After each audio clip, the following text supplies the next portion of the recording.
বাংলাদেশ যখন থেকে স্বাধীন হয়েছে এখন পর্যন্ত 5 জন দেশ পরিচালনা করেছে, সেটা রাষ্ট্রপ্রধান হিসেবে বা সরকার প্রধান হিসেবে। আপনারা শুধু আমাকে বলবেন, আপনারা যার যা মনে আসে বলবেন, এই 5 জনের মধ্যে সবচেয়ে ভালোভাবে দেশ পরিচালনা করছেন কে? নাম বলেন তো।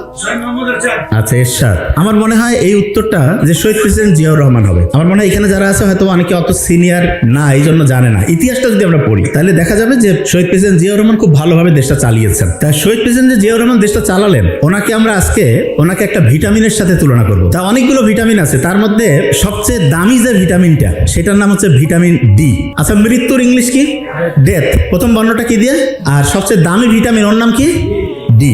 Interesting point. আচ্ছা, শহীদ প্রেসিডেন্ট জিয়াউর রহমানকে কার সাথে তুলনা করছি? ডি। যে ভাইয়া কি কারণটা এবার বুঝবেন। উনি যখন রাষ্ট্রের ক্ষমতা নিল সব লোক তো একই ছিল, কিভাবে উনি ঠিক করলো দেখেন। আপনি যদি আরেকজনকে ঠিক করতে চান আগে আপনার নিজে ঠিক হইতে হবে। ধরেন যে প্রেসিডেন্ট জিয়াউর রহমান, ওনার সম্বন্ধে আমরা যতদূর পড়েছি অনেস্ট, তাহলে ওনার মাথার নিউরনটা ওইটা কি সৎভাবে কাজ করবে না অসৎভাবে? সৎ। তাহলে ওনার আশেপাশে যারা থাকবে ওদের মাথার নিউরনটা কি তখন কি চুরি বাটপারি করতে চাবে না সৎভাবে কাজ করবে? ওই লোকগুলো যদি আরেকটা মিটিং করে তাদেরকে যারা সামনে বসবে ওনার মাথার নিউরন ভালোভাবে কাজ করতেছে সৎভাবে, তাহলে আশেপাশে যারা থাকবে তারা কি সৎ হবে না অসৎ? আচ্ছা, তাহলে আপনি চিন্তা করেন তো, সেন্টারে যে আছে, কেন্দ্রে হেড, সে যদি ভালো হয় আশেপাশের গুলো কেমন হবে? তার আশেপাশের গুলো। আচ্ছা, এবার চিন্তা করেন তো, সেন্টারে যে আসে হচ্ছে চোর, চোরটা, ওর আশেপাশে যারা থাকবে ওইলে কেমন হবে? চোর। ওর চাইতে বড় হওয়ার চেষ্টা করবে যে আমরা নেতাকে পার করে দিব। তারপরের যে স্তর আছে আরো কেমন হবে? আরো ডাকাইত।